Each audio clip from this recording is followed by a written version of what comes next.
الحمد للہ وکفا وسلام علی عبادہ الذین اصطفى اما بعد فاعوذ باللہ من الشیطان الرجیم بسم اللہ الرحمن الرحیم وذکر فإن الذکرى تنفع المؤمنین صدق اللہ مولانا العظیم اللہم صل علی سیدنا محمد وعلی آل سیدنا محمد وبارک وسلم۔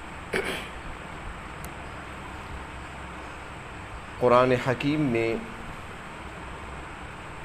اللہ تبارک و تعالی ارشاد فرماتے ہیں کہ نصیحت کیجئے، بے شک نصیحت ایمان والوں کے لیے نفع مند ہے، یعنی ان کو فائدہ دیتی ہے۔ نصیحت کرنے کا حکم دیا جا رہا ہے، اور نصیحت کرنا اللہ رب العزت کو پسند ہے۔ نصیحت کسے کہتے ہیں؟ دل میں ہمدردی کا جذبہ رکھتے ہوئے کسی کو فائدے کی بات کرنا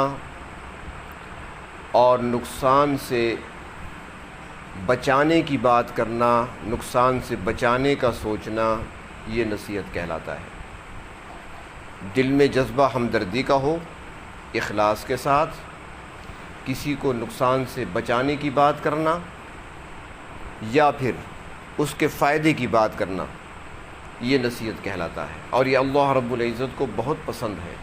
اللہ تعالیٰ پسند فرماتے ہیں ان لوگوں کو جو دوسروں کے ساتھ خیر خواہی کا اور ہمدردی کا جذبہ رکھتے ہیں۔ بلکہ مفسرین کرام نے تو یہاں تک لکھا ہے کہ انسان تو اشرف المخلوقات ہے۔ ایک مرتبہ ایک چیونٹی نے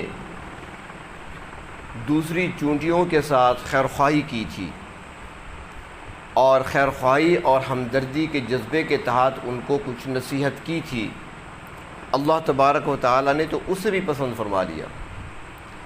جب حضرت سلیمان علیہ السلام ایک مرتبہ تشریف لے جا رہے تھے، لشکر ان کے ساتھ تھا، تو ایک چیونٹی نے دیکھ کر لشکر کو آتے ہوئے اس نے دوسری چیونٹیوں سے کہا تھا، یا ایھا النمل ادخلوا مساکنکم، اے چیونٹیوں داخل ہو جاؤ اپنی بلوں میں، اپنے گھروں میں، اپنی غاروں میں۔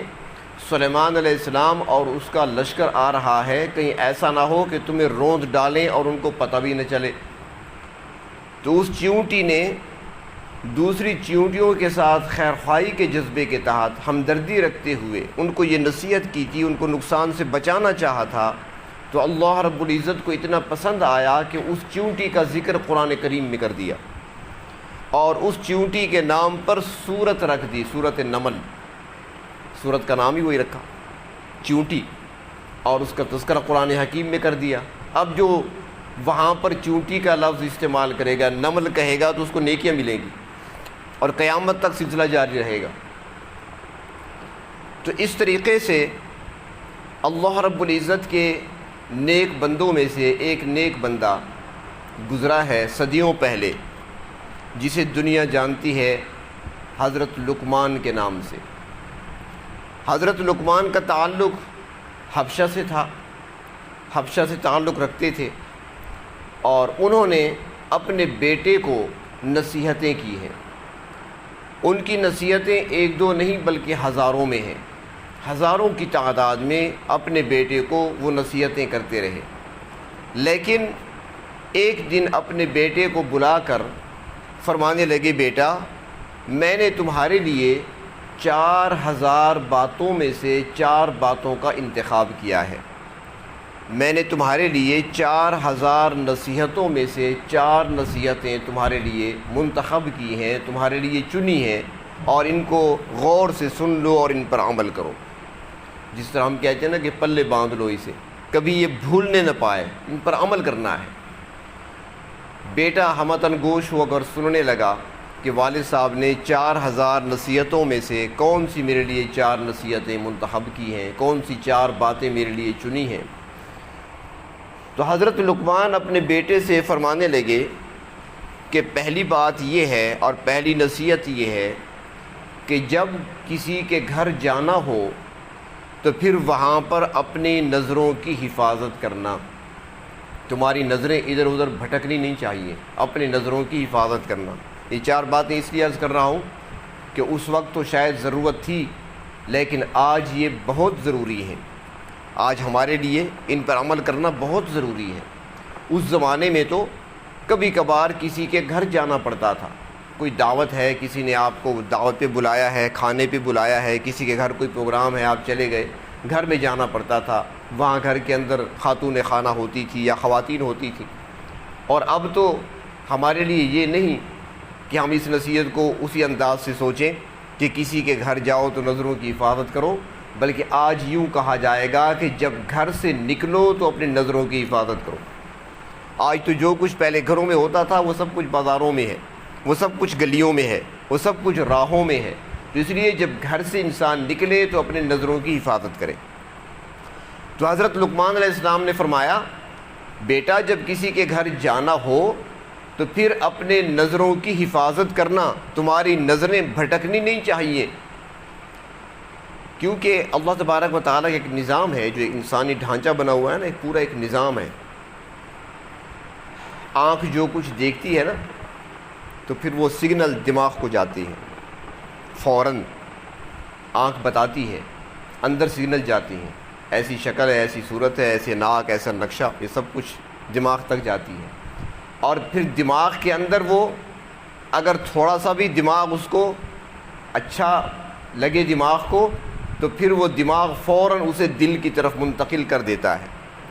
اور پھر دل کے اندر وہ جذبات پیدا ہوتے ہیں، ابھرتے ہیں، اور پھر وہی انسان کو آمادہ کرتے ہیں اس بات پر جس کو اللہ کی نافرمانی کہا جاتا ہے، جس کو گناہ کہا جاتا ہے. تو اس لیے اسلام نے پہلے سے ہی روکا ہے کہ سارے خطرات جو دل میں پیدا ہوئے، دل کے اندر بگاڑ آیا، دل کے اندر خرابی آئی، وہ دماغ کی وجہ سے آئی. اور دماغ نے سوچا اس وقت جب نظر نے اس نے سگنل پہنچائے تو پہلے سے تم نظروں کی حفاظت کر لو، نہ بات دماغ تک پہنچے گی، نہ دماغ دل کی طرف منتقل کرے گا، اور نہ ہی تم سے پھر کوئی گناہ صادر ہوگا. تو اس لیے فرمایا کہ نظروں کی حفاظت کرنا. دوسری نصیحت فرمائی کہ جب دسترخوان پہ بیٹھو تو فرمایا کہ معدے کی حفاظت کرنا. کھانا تو پرایا ہے، پیٹ تو اپنا ہے. ہمارے یہاں بھی کہتے ہیں نا، کسی کے پیٹ میں درد ہو نا، کہیں کھانا کھا کے آیا ہو تو اسے کہتے ہیں یار کھانا اگر مفت کا تھا، پیٹ تو تمہارا اپنا تھا. ہم بھی کہہ دیتے ہیں. تو حضرت لقمان نے اس زمانے میں کہا تھا جب کھانا 2 وقت کا ہوا کرتا تھا، وہ بمشکل گزارے کا. یہ 3 وقت کا کھانا ہمارے ہاں ہے، ورنہ حدیث شریف میں بھی کھانے کے 2 اوقات ہیں، غدا اور عشاء، رات کا کھانا اور صبح کا کھانا. یہ دوپہر کا کھانا جو تیسرا ٹائم ہے نا، یہ ہم نے بعد میں مقرر کیا ہے، پتہ نہیں کہاں سے آئی رواج، یہ رسم آئی.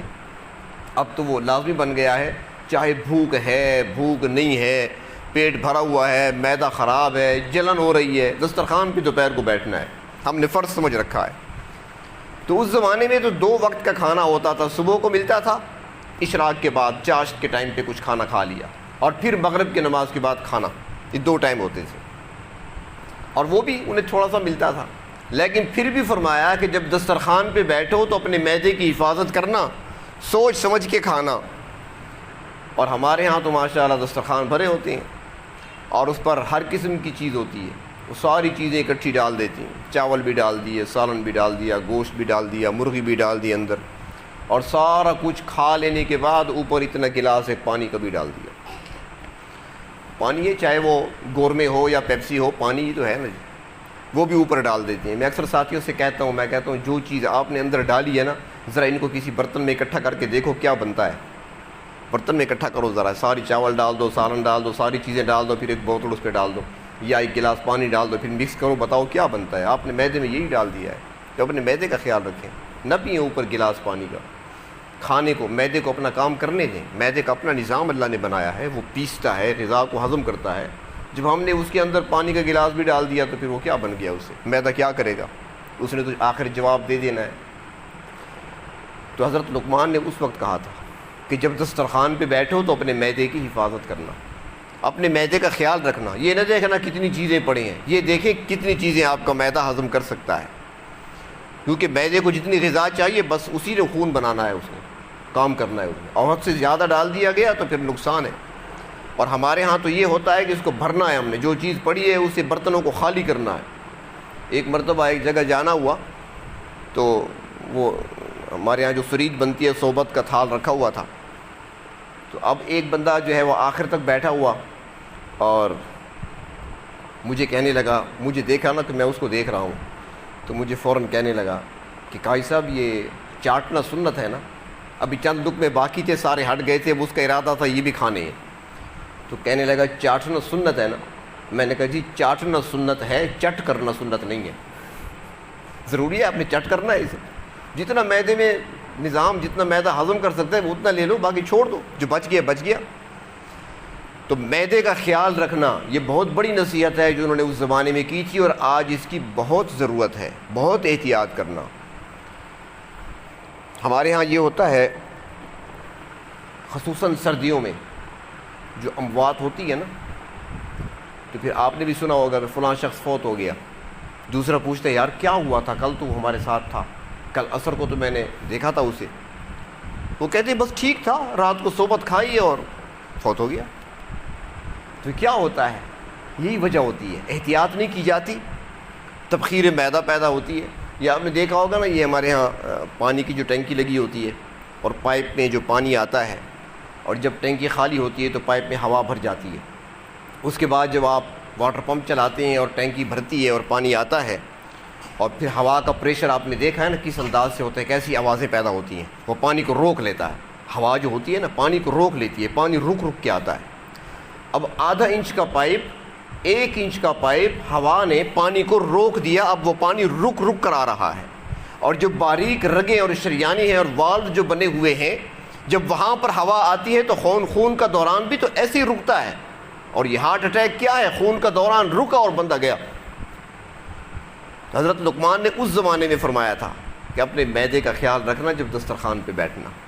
پہلی چیز، کسی کے گھر جانا ہو تو نظروں کی حفاظت کرنا، اور آج کل کے زمانے کے لیے گھر سے نکلنا ہو تو نظروں کی حفاظت کرنا، اور دوسری نصیحت دسترخوان پہ بیٹھ کر اپنے معدے کی حفاظت کرنا، یہ حضرت لقمان کی نصیحت تھی۔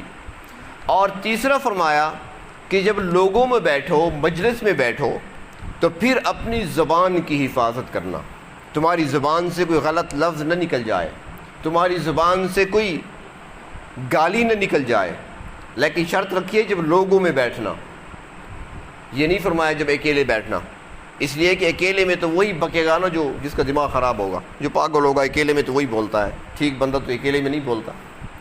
اس لیے فرمایا مجلس میں، لوگوں میں جب بیٹھو، بڑوں کے سامنے بیٹھو، اہل علم کے سامنے بیٹھو، تو فرمایا کہ وہاں پر اپنی زبان کی حفاظت کرنا، کہیں زبان سے ایسی بیوقوفی کی بات نہ نکل جائے کہ لوگوں کے سامنے مذاق بن جاؤ، وہاں پر زبان کو کنٹرول میں رکھنا۔ وہ جس طرح کہتے ہیں نا کہ پہلے تولو پھر منہ سے بولو، تول تول کر بولنا، سوچ سوچ کر بولنا کہ میں نے کیا پوچھنا ہے اور میں نے کیا کرنا ہے۔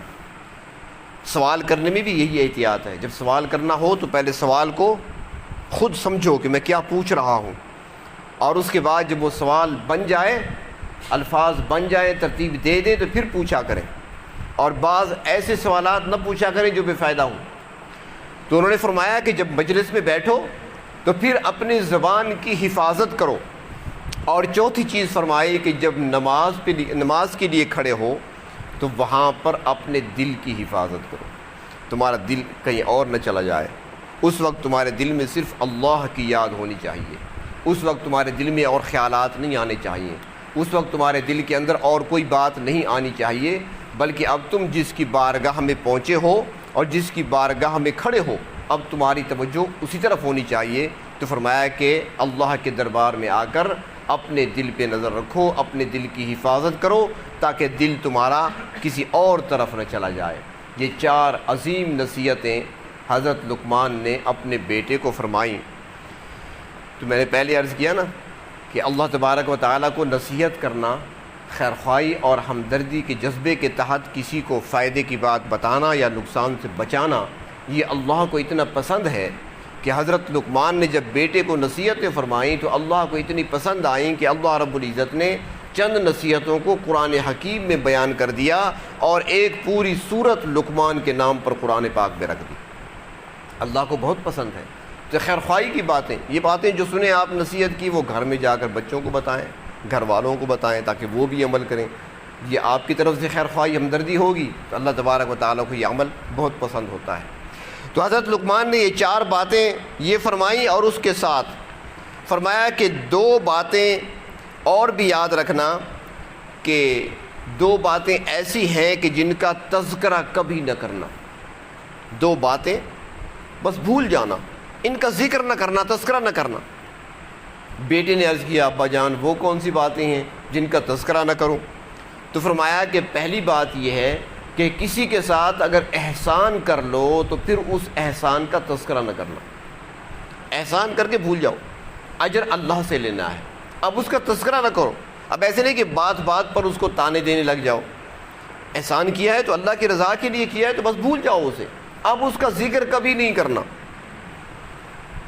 اور ہمارے ہاں تو یہ ہوتا ہے نا کہ کسی کو تھوڑی سی کسی کی مدد کر لی نا، اور پھر ہم امید رکھتی ہیں کہ اب میں نے اس کی مدد کی، اب یہ میرا کام کرے گا، اور پھر اس کو کام بتاتی ہیں۔ اب اگر وہ کام اس بیچارے سے نہ ہو سکے تو پھر کیا کہتے ہیں کہ دیکھو بھائی کھاتا ہمارا ہے، زکاتیں ہم سے لیتا ہے اور انکار بھی کرتا ہے، کام بھی نہیں کرتا۔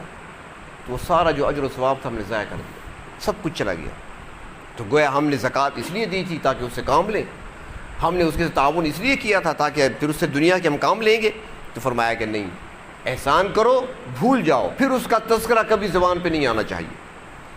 اور دوسری بات فرمایا کہ جو تمہارے ساتھ برائی کرے اس کا تذکرہ نہ کرنا، اس کو دل سے معاف کر دو اور اس کے بعد کبھی ذکر زبان تک نہ لاؤ، بس بھول جاؤ۔ ایک بار معاف کر دیا تو بس بھول جاؤ، پھر اس کا تذکرہ نہیں کرنا۔ برائی کی ہے اس کا بدلہ برائی سے نہیں دینا، بلکہ وہاں پر اس کو بھول جانا ہے، اس برائی کو ختم کر دینا ہے اور دل سے اس کو معاف کر دینا ہے۔ اور جو بندہ اللہ تبارک و تعالیٰ کے بندوں کو معاف کرتا ہے، اللہ تبارک و تعالیٰ اس کو بھی جلدی سے معاف کرتے ہیں، یہ بھی اللہ تعالیٰ کا قانون ہے۔ دوسروں کو معاف کرنے والے کو اللہ تعالیٰ بھی جلدی معاف کرتے ہیں، پھر آسانی سے معاف کر دیتے ہیں۔ ایک شخص تھا ہندوستان میں، ایک واقعہ آتا ہے، غالباً حضرت تھانوی رحمۃ اللہ علیہ نے بھی لکھا ہے یا آپ نے کسی واعظ میں فرمایا کہ غربت تھی ان کے ہاں، اس کا جی چاہتا تھا، دل چاہتا تھا کہ کبھی میرے گھر بھی مرغی پکے۔ برائلر کا زمانہ تو تھا نہیں کہ عام ملتی تھی، دیسی مرغیاں ہوتی تھیں، اور ان کے پاس ان کی آمدن اتنی تھی کہ بس بڑی مشکل سے کچھ دال ساگی ہو جاتا تھا۔ بیوی کے سامنے اظہار کیا تو وہ کہنے لگی ہاں دل تو میرا بھی چاہتا ہے، اتنا عرصہ ہو گیا ہم نے کبھی مرغی نہیں کھائی، کبھی اس گھر میں پک رہی ہے کبھی اس گھر میں پک رہی ہے، کبھی گلی میں نکلتے ہیں تو دیکھتے ہیں کہ مرغی کے پر پڑے ہوتے ہیں، پاؤں پڑے ہوتے ہیں، مرغی پکی ہے کہیں پر۔ اس نے کہا ٹھیک ہے پیسے جمع کرتے ہیں، مرغی بنائیں گے۔ اب اس نے کچھ رقم جمع کی، چند دن لگ گئے، چند دنوں بعد اتنے پیسے جمع ہو گئے کہ وہ مرغی خرید لایا، مرغی ذبح کی، بیوی سے کہا بہترین بنانا اس کو، آج مل کر بیٹھ کر بڑے مزے سے کھائیں گے، پتہ نہیں کتنے عرصے بعد مرغی ہمارے گھر میں بن رہی ہے اور ہم کھائیں گے۔ بیوی نے کہا ٹھیک ہے، اس نے بڑی محنت سے اسے صاف کیا اور اسے بنایا اور اس کو جو ہے نا پکانے کے لیے بیٹھی۔ یہ باہر کسی کام سے چلے گئے، بیوی نے اسے آگ پہ رکھا اور خود کسی اور کام میں مشغول ہو گئی۔ وہ ایسا چکر چلا کہ وہ مرغی کا جو گوشت تھا نا سارا کا سارا جل گیا۔ اب جب یہ واپس آیا تو اس نے کہا لاؤ دسترخوان لگاؤ، مرغی لاؤ۔ مرغی کیا لاتی، وہ تو ساری جل گئی تھی۔ اب آپ بتائیں جو سال، 1.5 سال، 2 سال کے بعد کتنے اشتیاق کے ساتھ اور کتنی ذوق اور محبت کے ساتھ اور کتنی محنت و مشقت سے ایک مرغی لایا، اور کب سے وہ ترس رہا تھا اس کے لیے، آج وہ بڑے شوق سے بیٹھا دسترخوان پر مرغی کھاؤں گا، اور بیوی کہہ دے گی وہ تو جل گئی ہے۔ اس وقت اس کا غصہ، اس کا پارا کہاں تک پہنچنا چاہیے؟ غصہ تو بہت آیا، بیوی کی طرح کیسے دیکھا اور پھر سر جھکا دیا، کہنے لگے اللہ کی بندی بس تو بھی تو میری طرح انسان ہے، غلطی ہو گئی تو بس چلو ٹھیک ہے، معاف کر دیا۔ اس شخص کی جب وفات ہوئی تو بعد از وفات کسی اللہ کے نیک بندے نے خواب میں اس سے پوچھا، جب خواب میں ملاقات ہوئی تو کہنے لگا ہاں بھئی کیا بنا آگے؟ وہ کہنے لگا کہ یہاں جب پہنچا تو سارے عمل میرے ہوا ہو گئے، نہ نمازیں نظر آتی تھی، نہ روزے نظر آتے تھے، کچھ بھی نہیں۔ میں ڈر گیا کہ اب تو مارا گیا، ہلاکت یقینی ہے، اب مجھے کون سا عمل بچائے گا؟ تو کہنے لگا میں اسی پریشانی کے عالم میں تھا۔ رب کریم نے فرمایا میرے بندے پریشان نہ ہو، تو نے اپنی بیوی کو میری بندی سمجھ کر معاف کر دیا تھا، آج میں تجھے اپنا بندہ سمجھ کے معاف کرتا ہوں۔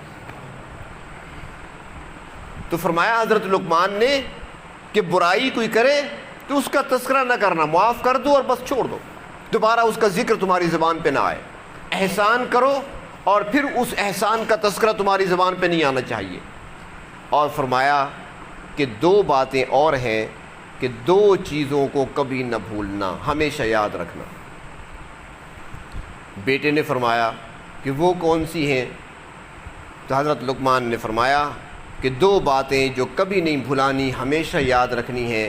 ایک یہ ہے کہ جہاں کہیں بھی تم ہو، جس حال میں ہو، اپنے رب کو کبھی نہیں بھلانا، ہر وقت اپنے رب کو یاد رکھنا، رب کو نہ بھول جانا۔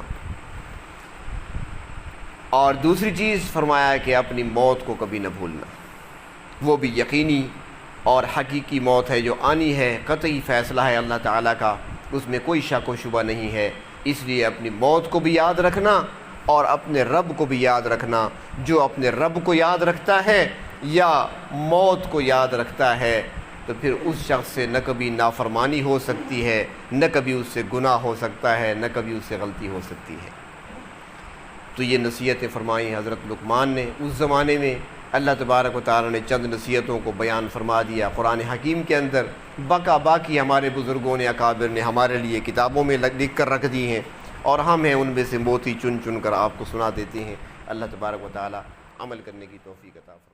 جال ہے کچھ بھی کر سکوں میں جو تو نہ توفیق اے خدا دے، مجال ہے کچھ بھی کر سکوں میں جو تو نہ توفیق اے خدا دے، تیری مشیت سب پہ غالب یہی ہیں میرے ارادے،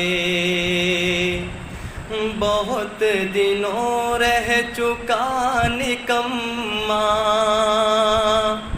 بس اب مجھے کام کا بنا دے، بہت دنوں رہ چکا نکما، بس اب مجھے کام کا بنا دے، میں کب سے ہوں محو خواب غفلت، بس اب جگا دے، بس اب جگا دے، رہے طلب میں سوار سب ہیں، پیادہ مثل غبار ہوں میں، تیرے گلستان میں سارے گل ہیں، بس ایک اگر ہوں تو خار میں ہوں، تیرے گلستان میں سارے گل ہیں، بس ایک اگر ہوں تو خار میں ہوں، مجھے بھی کچھ فکر آخرت ہو، بہت ہی غفلت شعار ہوں میں، رہا میں بیکار زندگی بھر، بس اب تو مشغول کار ہوں میں، یہ آخری دن ہے زندگی کے، درست کر دے مآل میرا، تیری محبت میں اب جیوں میں، اسی میں ہو انتقال میرا، کرم سے تیرے بعید کیا ہے، جو فضل مجھ پر بھی میرے رب ہو، کرم سے تیرے بعید کیا ہے جو فضل مجھ پر بھی میرے رب ہو، تیری مدد ہو میری ہو کوشش، تیری کشش ہو میری طلب ہو، بدی میں گزری ہے عمر ساری، نصیب توفیق اب ہو باری، رہوں میں مشغول ذکر و طاعت، بس اب یہی شغل روز و شب ہو، رہوں میں مشغول ذکر و طاعت، بس اب یہی شغل روز شب ہو، میں توبہ کرتا ہوں میرے مولا، میں توبہ کرتا ہوں میرے مولا، میں توبہ کرتا ہوں میرے